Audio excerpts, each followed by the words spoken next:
Hi, before I begin, I'd like to mention that the audio in this video will be German. If you cannot understand German, then please feel free to still enjoy this video and to turn on the English subtitles. Thank you very much. Happy Halloween, Leute! Ich bin mit meinem Let's Play fertig. Also, was kann besser sein als das True Ending? Richtig. Eine Theorie über den Mindfuck, der Dot Flow ist. Am 31.10. an Halloween.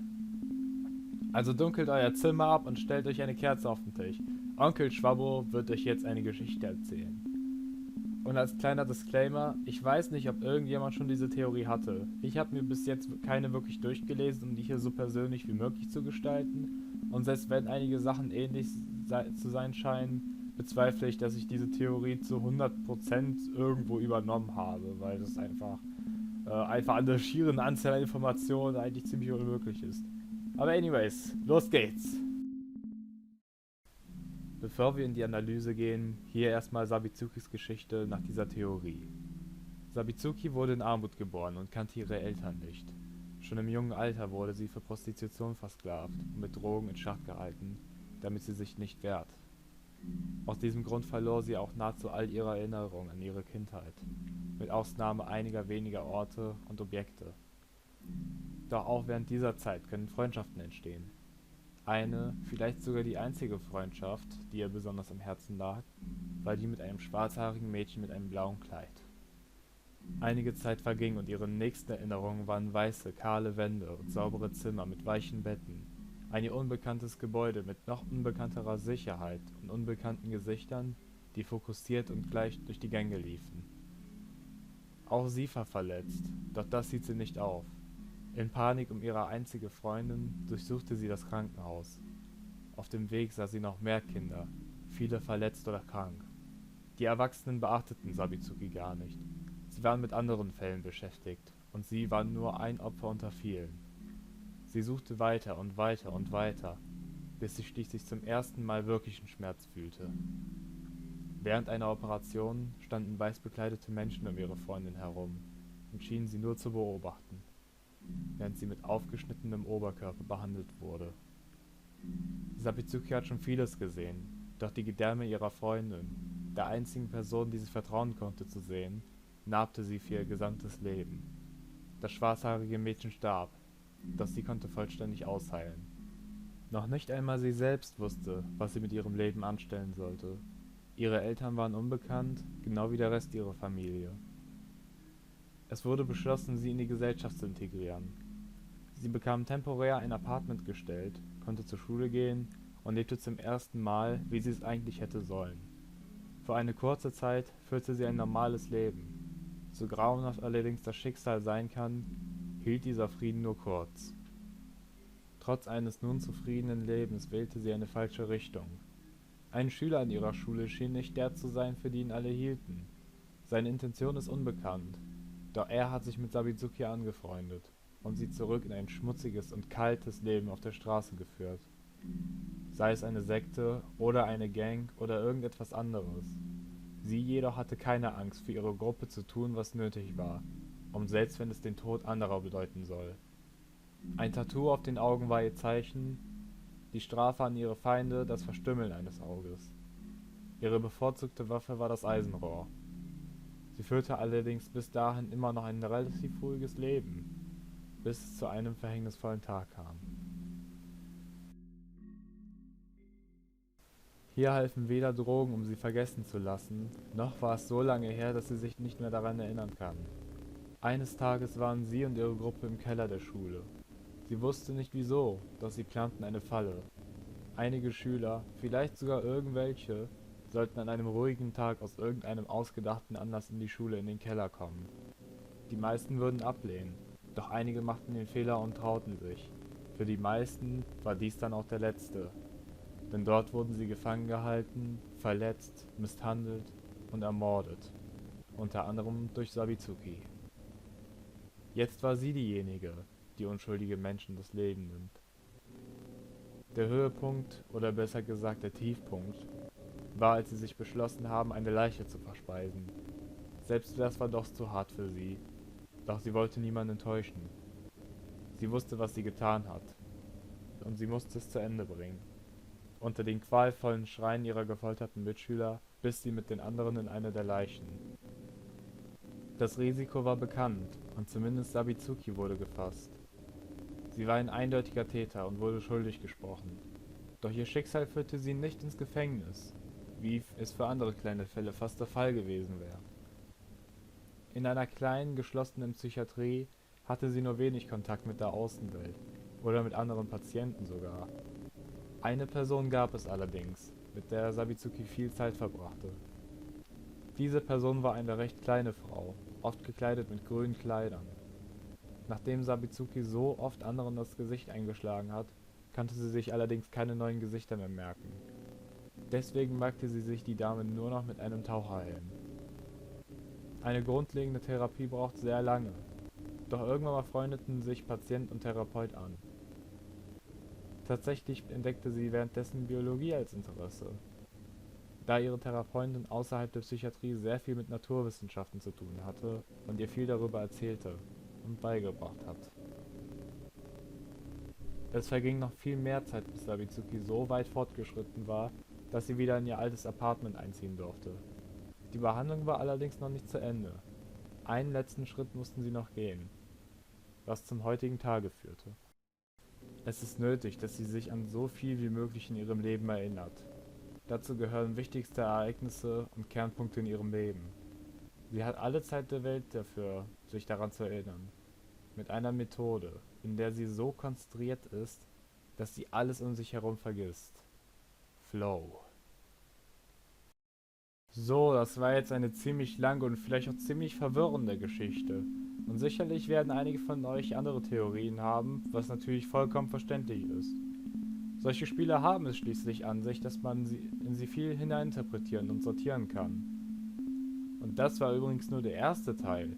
Ich werde versuchen, mich da jetzt kurz zu halten, um meine Gedankengänge zu erläutern und, wie es sich für eine Analyse halt gehört, Beweise für meine Theorie zu geben. Wenn ihr allerdings weniger Theoretisches haben wollt und ein paar mehr Interpretationen, wie zum Beispiel vom Ende, dann könnt ihr irgendwo hier auf das Video klicken und direkt zu weiteren Aspekten klicken und so. Dann sehe ich euch da.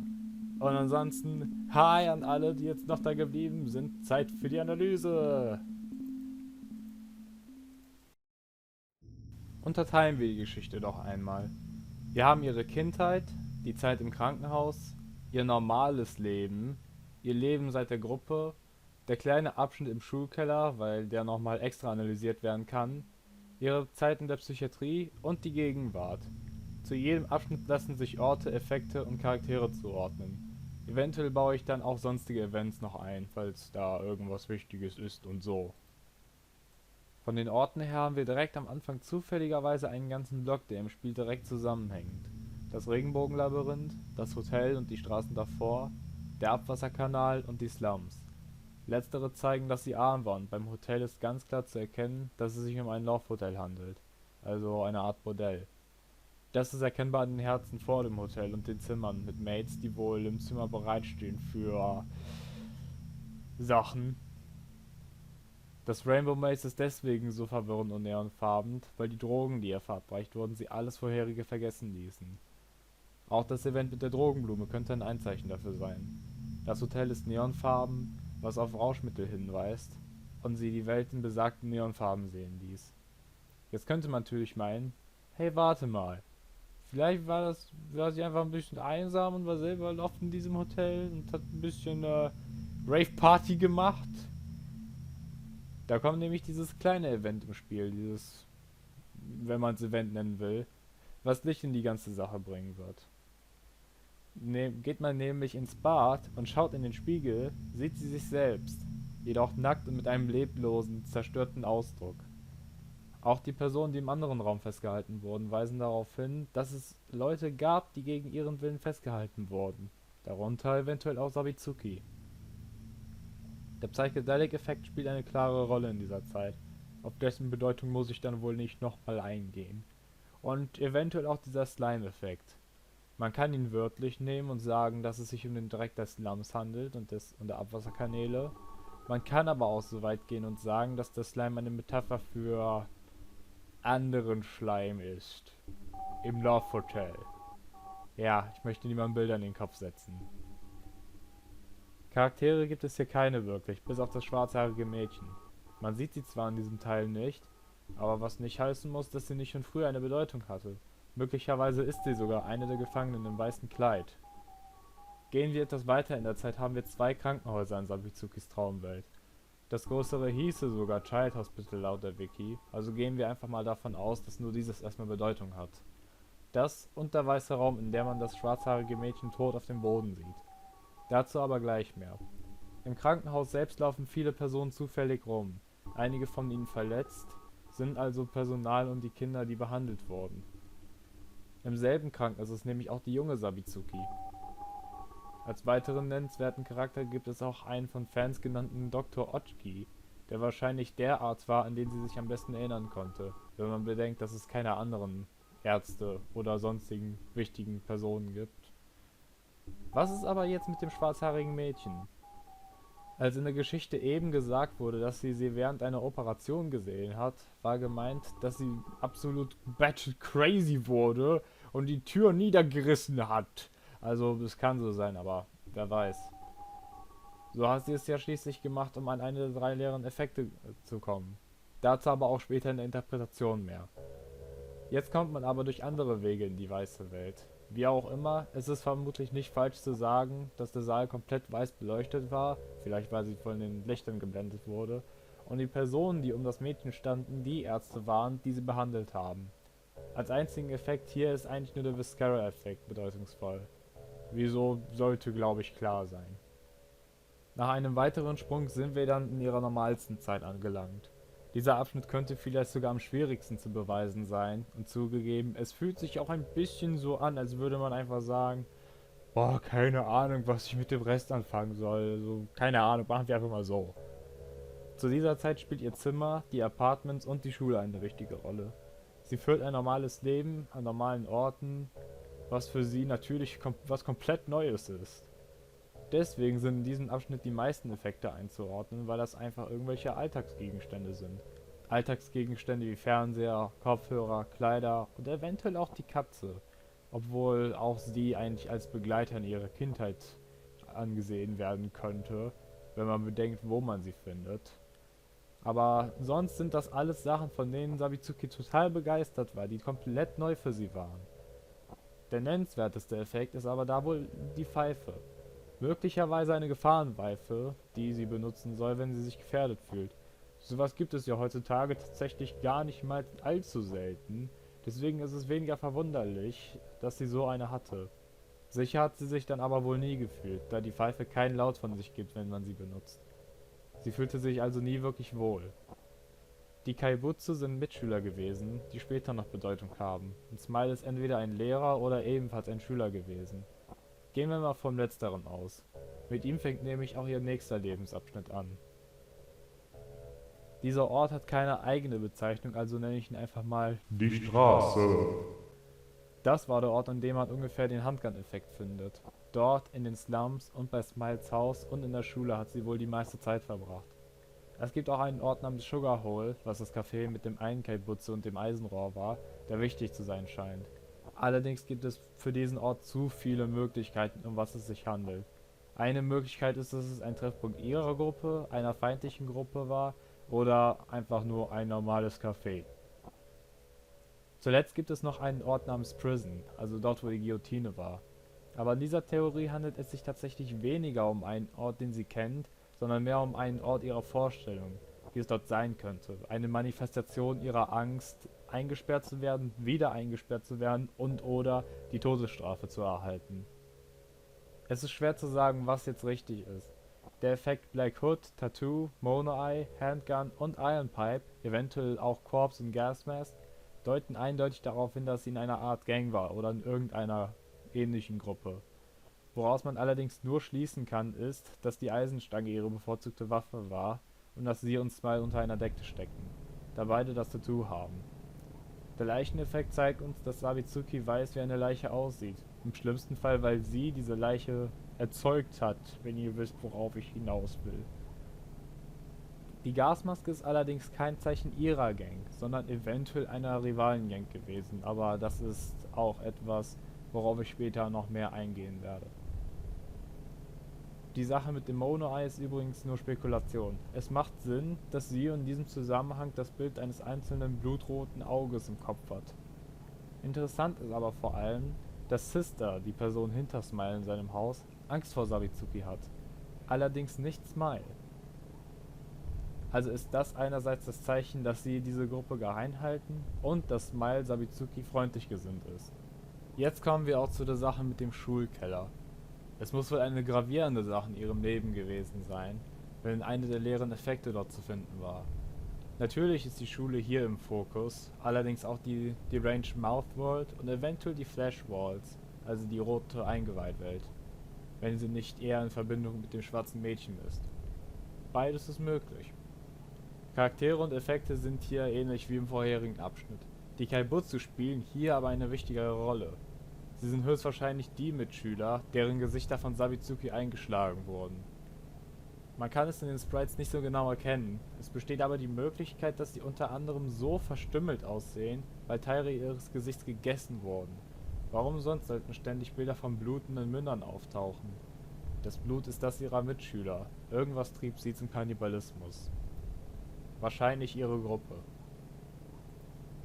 Man kann nicht genau wissen, ob sie gefasst wurde und in eine Psychiatrie gesteckt wurde, deswegen muss man zwischen diesen Zeitsprüngen etwas Logisches ausdenken. Da es aber tatsächlich ein Phänomen ist, dass Menschen mental instabil werden, wenn sie Menschenfleisch essen, ist es gar nicht so verkehrt zu denken, dass sie statt einer Gefängnisstrafe in einer Psychiatrie behandelt wurde.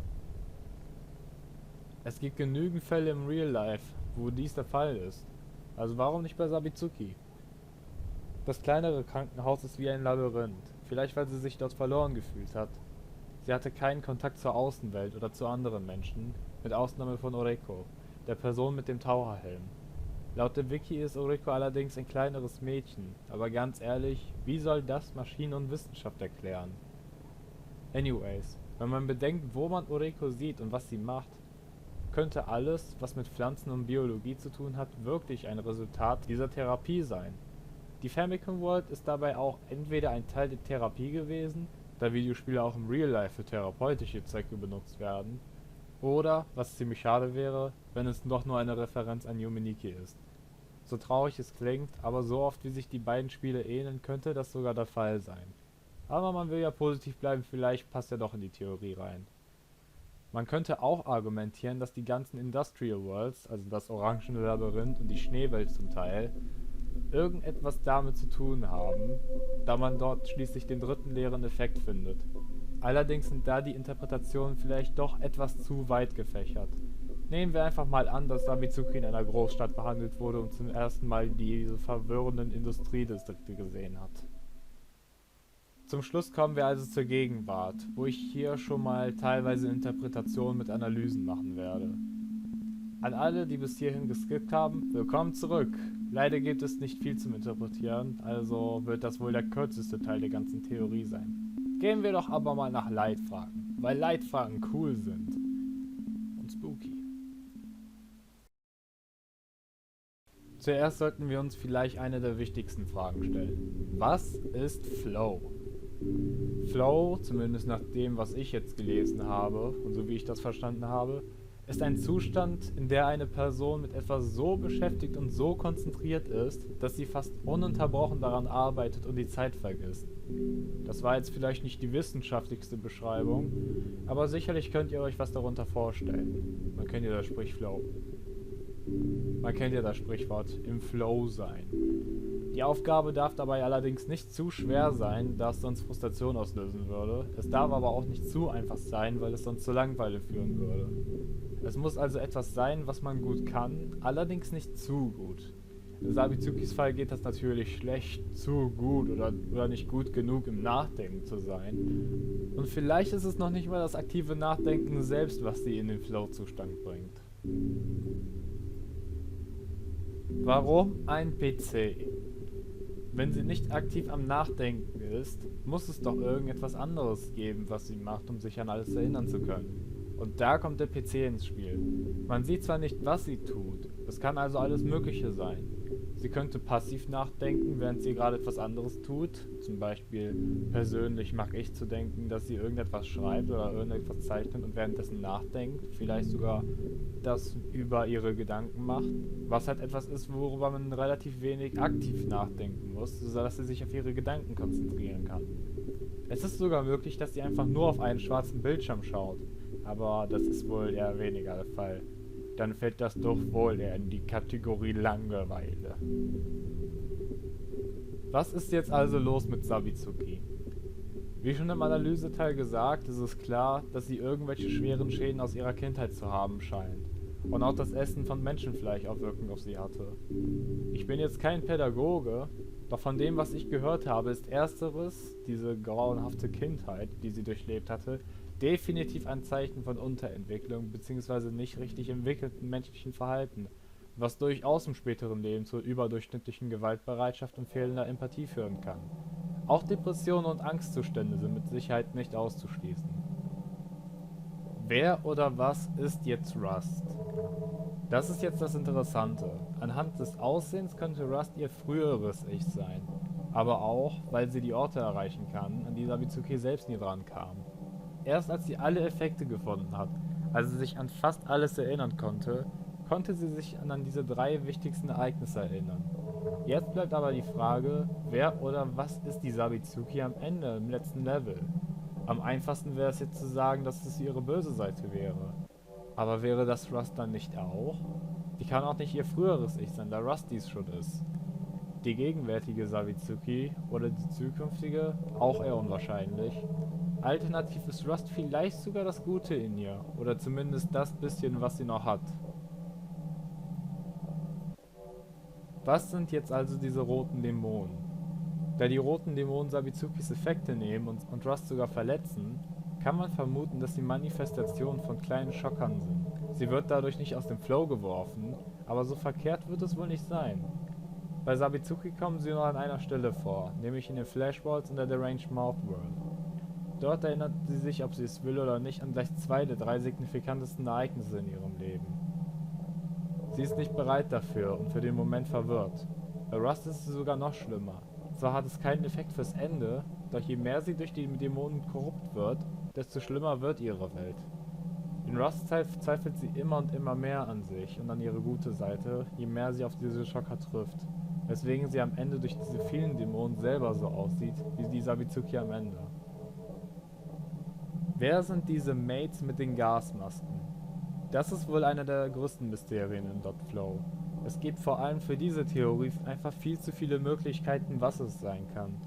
Sie könnte eine Metapher für die Polizei oder sogar das Militär sein, die sie verfolgt, vielleicht aber auch andere oder ehemalige Gang- oder Sektenmitglieder, vielleicht sogar eine der versklavten Kinder in ihrer Kindheit oder ein Auftragsmörder, von wem auch immer. Es kommt vor allem darauf an, ob die man sieht, alle dieselben oder unterschiedliche Mates sind. Fakt ist, sie in das Geschehen einzuordnen, ist genauso einfach, wie es fast unmöglich ist. Was hat es mit diesen 3 leeren Effekten auf sich?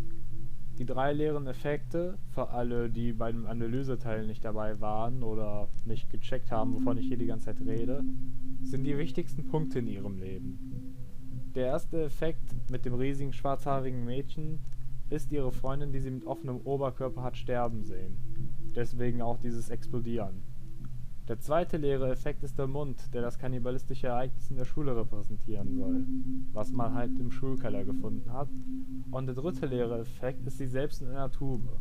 Das ist wohl das einzige nicht schlimme Ereignis und soll für ihr neues Ich seit der Therapie stehen. Und wenn ich nichts vergessen habe, dann kommen wir jetzt zu der Frage, die wahrscheinlich die meisten von euch interessieren wird. Was ist bei den Endings passiert? Die Endings unterscheiden sich da eigentlich nur minimal. Das erste Ending ist klar. Sie schafft es, sich an alles zu erinnern, statt aber auf eine gute Zukunft aufzuschauen, merkt sie, wie viel Falsches sie in ihrem Leben getan hat. Sie beschließt sich also vom Dach zu stürzen. Das zweite Ending ist wiederum etwas komplizierter. Sie hat diesen Teil der Therapie abgeschlossen und beschließt deswegen aus ihrem Zimmer zu gehen und auf dem Dach nachzudenken. In diesem Moment kommt die Maid mit der Gasmaske und ermordet sie. Es kommt bei der Interpretation wirklich darauf an, was für eine Rolle die Maid spielt. Der Entscheidung wegen gehen wir einfach mal davon aus, dass die Maid eins will: Rache. Egal, ob sie mit ihr versklavt wurde und irgendetwas Falsches gemacht hat, oder ob sie ein anderes Gang- oder Sektenmitglied war, sie will Sabizuki tot sehen. Und so kam es, dass sie genau zum richtigen Zeitpunkt erwischt hat. Im dritten Ende beendet Sabizuki im Prinzip ihre Therapie selber. Sie hat ihr gesamtes Leben vor den Augen. Alles, was sie richtig und alles, was sie falsch gemacht hat. Ihre Vergangenheit hat sie hinter sich gelassen, was aber nicht heißen muss, dass sie wieder glücklich ist. Ganz im Gegenteil. Vielleicht ist sie in diesem Ende sogar noch gefährlicher als zuvor. Sie kennt sich selber nicht mehr, weiß nicht, was sie mit ihrem Leben anfangen soll, und wenn die Maid kommt, fängt sie an zu lachen. Ihr ist egal, was mit ihr passiert. Ob sie jetzt stirbt oder nicht, interessiert sie nicht. Schließlich hätte sie es doch verdient zu sterben. Die Maid sägt ihre Gliedmaßen ab, lässt sie verbluten und entsorgt sie. In ihren letzten Momenten erinnert sie sich noch einmal an alles, Gutes und Schlechtes, bevor sie ihren letzten Atemzug nimmt.